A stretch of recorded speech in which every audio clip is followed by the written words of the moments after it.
for the media, a message for the people of the U.S. and of the world, that the racism and bigotry promote war. Our message is no to anti-Muslim bigotry, no to the bashing and attacks on the immigrant population, no to the climate of racism, and yes to unity, solidarity, jobs, and justice. If you're an immigrant worker and you built this country, you deserve the promise of America. We know, sisters and brothers, that when the attacks on Muslims here and the U.S. drone attacks in Pakistan are one and the same thing. Just to stand against the injustice, just to stand for justice, just to stand for humanity. Say, stop the war against Muslims. Stop the war against the people of the Middle East. Stop the war against the people of Asia. Stop the war against the people of Africa. Because this war on Muslims and Arabs and people of African and Asian descent is not only a local war, it's a war all over the world. How many people are familiar with this young man, Troy Davis? Yes, he's like our brother Mumia. He's been on death row for 20 years, half of his young life, after being framed up for a murder. Again, we see how this racist system treats people of color, especially African-American young men. What a crime to bury someone on death row for 20 years and then say we're going to kill him anyway. We're up against the clock, sisters and brothers. He's supposed to be executed on September 21st. We got to stop it. This country was founded on terrorism. The Native American people. On the people of Afghanistan, Iraq, Palestine, Pakistan, Somalia, Libya. And is it an accident that the organizers of today's anti-mosque protests are staunchest defenders of apartheid Israel? Martin Luther King once said, "The United States, my own country, is the greatest purveyor of violence in the world today." And that has not changed. Heavy-hearted for the hundreds of thousands of innocent lives that have been lost over the past 10 years because of the exploitation. If we want real lasting peace, we have to target who our enemies are. And our enemies are not our brothers and sisters in the oppressed nations. Our enemies are represented down there on Wall Street. Rise up together, all oppressed people, whether you are Muslim or agnostic or atheist, and say no against racism, say no against war, exploitation, and super exploitation, and band together in our commonness as workers and oppressed people, and build a better world built off of solidarity. They want the oil. They want the Middle East. We don't need no puppet president in Africa. We don't need no puppet president in Libya. 1, 2, 3, 4. We say no to racist war. 5, 6, 7, 8. We want jobs, not hate. We want solidarity, join together, struggle together. NATO is dropping bombs on the people of Libya, and it cannot be accepted. U.S. proxy wars are going on all over the world. These scum who are financed by oil money to whip up hatred against Muslim people in a time of economic crisis, just like Adolf Hitler whipped up hatred against Jewish people. 1 million deportations under his tenure. How do we define Guantanamo Bay? Torture. I spoke out against this unjust treatment, and then I was thrown in prison.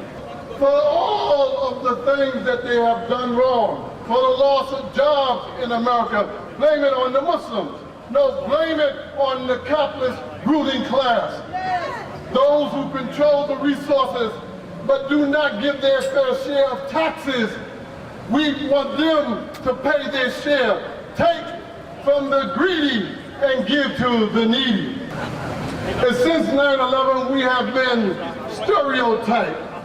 We have been made into something anti-systemic in the American fabric of things.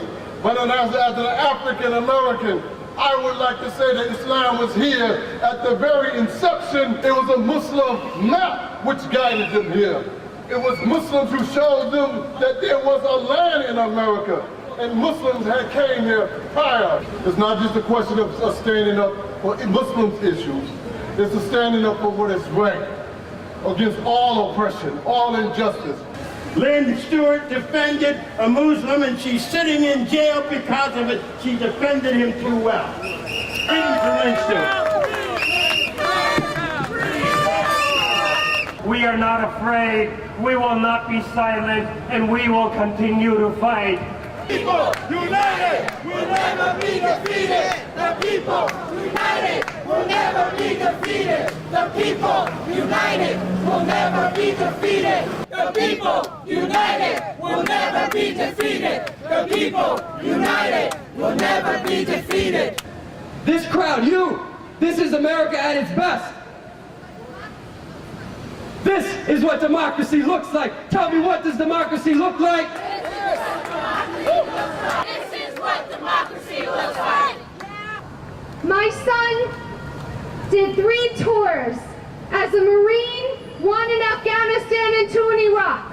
And he came back here just last year to see the circus that happened downtown at the Park 51 Islamic Center. And he said to me, Mom, I don't understand.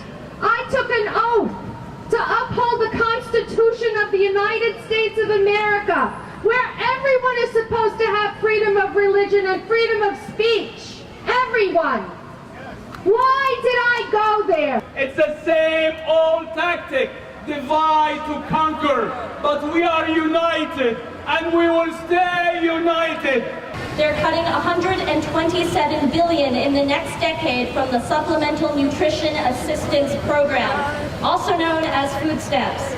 2 wars, 3 wars now, 1.3 trillion a year. 1.3 trillion a year, and with unemployment at an all-time high. We are cutting the safety nets.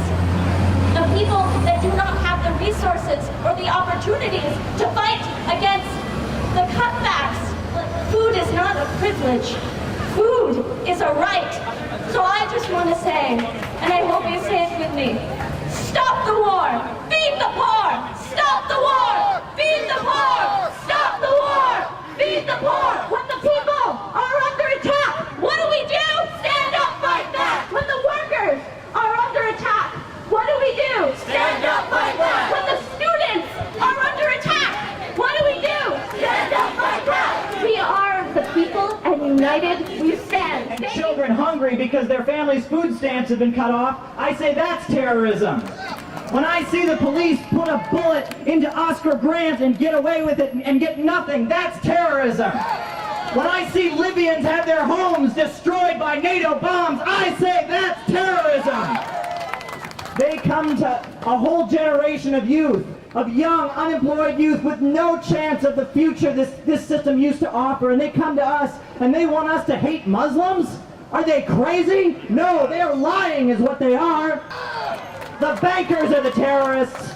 They run the world. They own everything. And it's about time we stand with the people in Libya. We stand with the immigrants. We stand with the workers out on strike. We stand for the Verizon workers. And it's time we come together and we organize to win the justice that we all deserve and seize control of society from these ruthless terrorists on Wall Street. Thank you. Fight back. Fight back.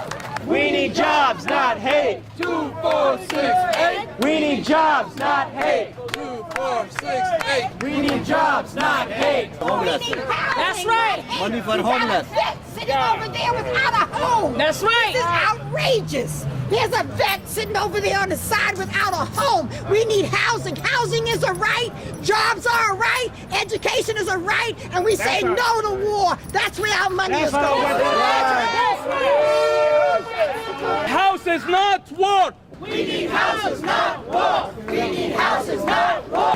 We gotta stop this, where are our rights?